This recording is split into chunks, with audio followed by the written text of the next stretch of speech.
Let's be honest, some cognitive functions are far better suited to a quarantine and prolonged periods of isolation than other ones. And within this video, I'm going to be visiting each of the 8 cognitive functions and describing how each of them in turn respond to a quarantine environment.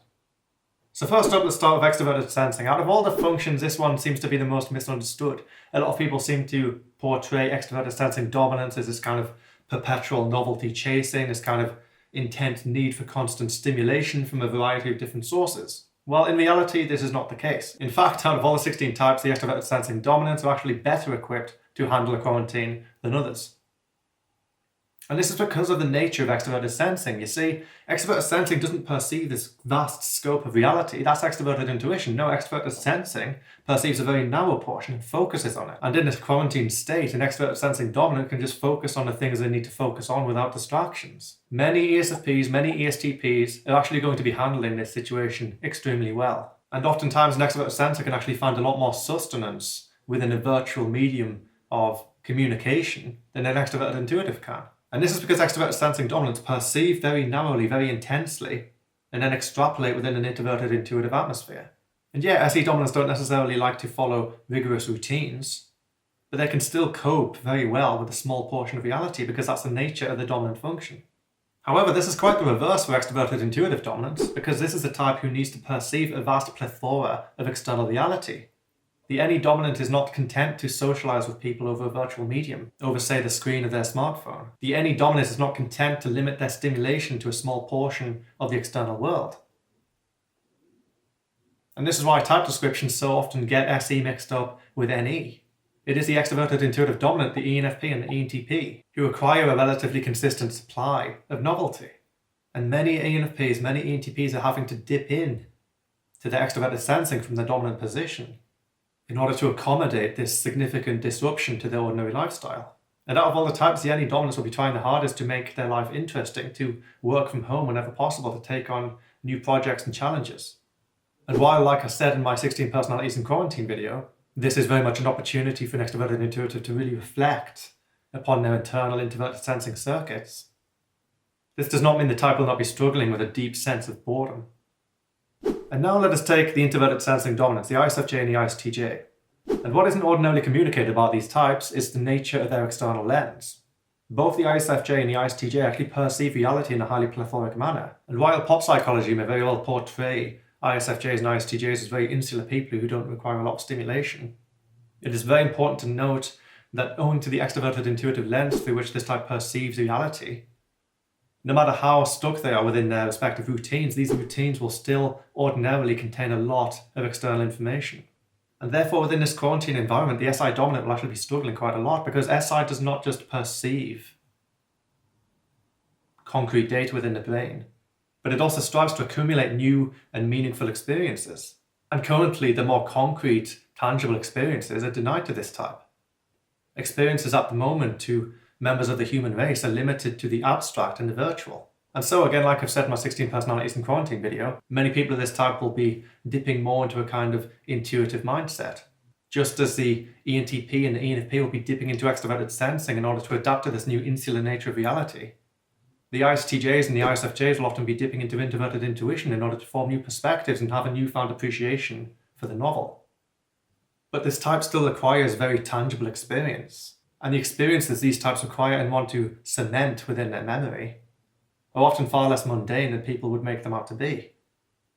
And on the other end of this introverted lens spectrum, let's now take the introverted intuitive dominants, the INFJ and the INTJ. And again, we need to take into account the extroverted sensing lens of these types, because the fact is the INTJ and the INFJ predominantly perceive reality in a very focused manner.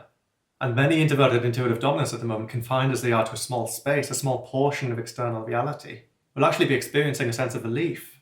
Reality all of a sudden has become infinitely predictable. And while in some respects the introverted intuitive imagination of these types will no longer be fed on the same level it was before, the pull and tug between dominant and oppositional function will no longer be exerting the ordinary level of stress it would be in day-to-day existence. And now that external reality has been rendered predictable by the dominant function, there's no longer a fear of chaos, there's no longer a fear of being overwhelmed.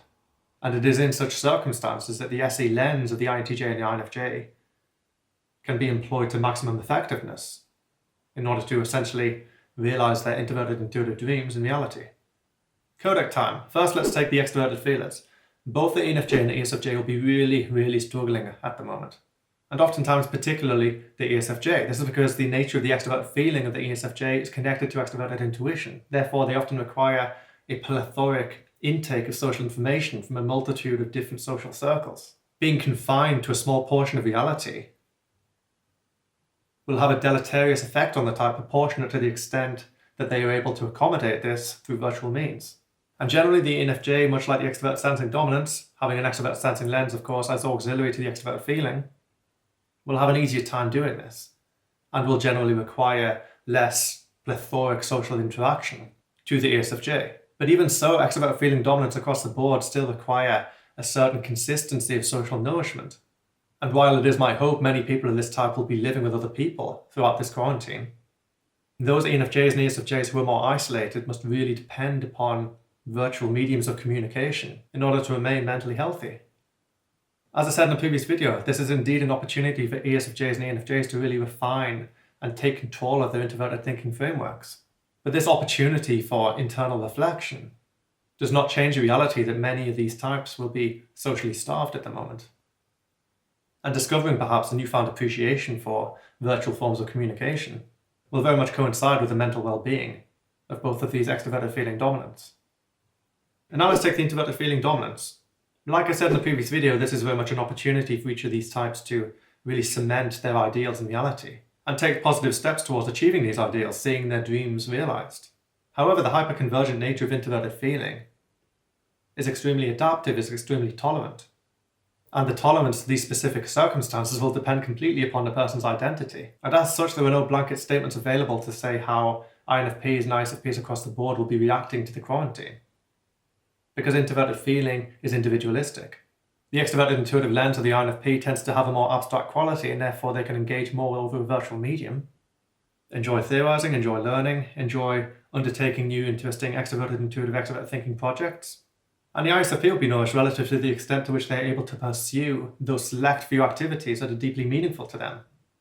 So if the ISFP is highly attached to various virtual activities, such as video games, such as watching various series, then great. If the ISFP is interested in visual art, particularly that which pertains to the creation of art upon a canvas, editing on Photoshop, etc., then again the ISFP will be very satiated. But if their identity is formed upon more concrete experiences, such as various sports, such as socializing in a non-virtual setting, then the ISFP will be actually quite starved at the moment. So it depends completely upon the identity formed in relation to the information intaken from the outside world. And now let's take the extroverted thinking dominance. Again, this depends completely upon the lens to which extroverted thinking is assigned. Many ESTJs will be struggling right now. They're a lot like extroverted intuitive dominance, owing to their extroverted intuitive auxiliary function, will be going to great efforts to ensure that they can work from home or that they can engage with a plethora of different activities. Whereas the ENTJ, by comparison, owing to the very precise extroverted sensing lens to which extroverted thinking is assigned in this instance, may very well be quite happily, quite contentedly just focusing on their very specific projects. But here are the exceptions, because an ESTJ's projects, as plethoric as they might be, may very well be contained within the physical world of their domestic space.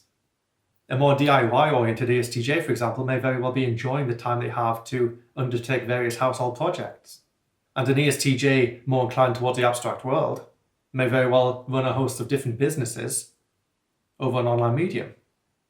And on the other side of the coin, the ENTJs who have found their plans to be suddenly disrupted, even postponed indefinitely, will be really suffering right now, because out of all the 16 types, it is often the ENTJ who is hit the hardest by the failure to realize their vision.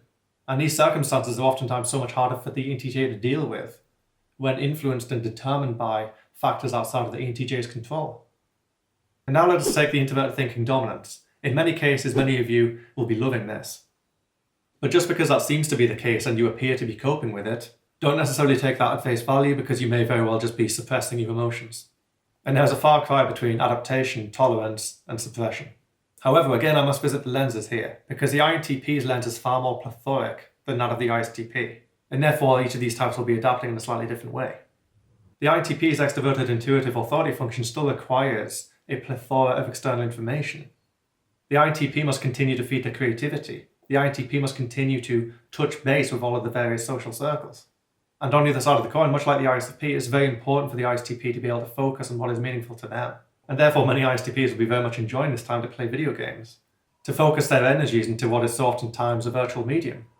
However, again, similar to ISFPs, many ISTPs will be struggling at the moment because they are not able to pursue what is meaningful to them. They are no longer able to pursue those few select activities that their introverted intuitive lens gazes upon.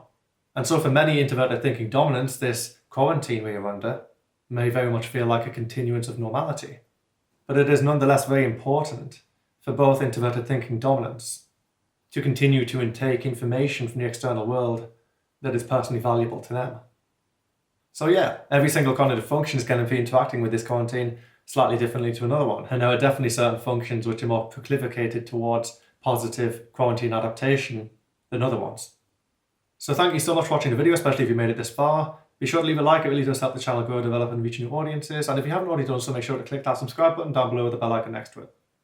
And just a quick reminder, I do provide a type service for anyone who's interested in really locking into their own individual type. And be sure to check out the CPT ebook as well. I recently did a bit of a shake-up on the Patreon to make it a bit more interesting, so definitely check that out if you haven't already. And that concludes the call to action part of the video. So thank you so much for watching again, and I'll be seeing you all in a few days' time. For now, take care.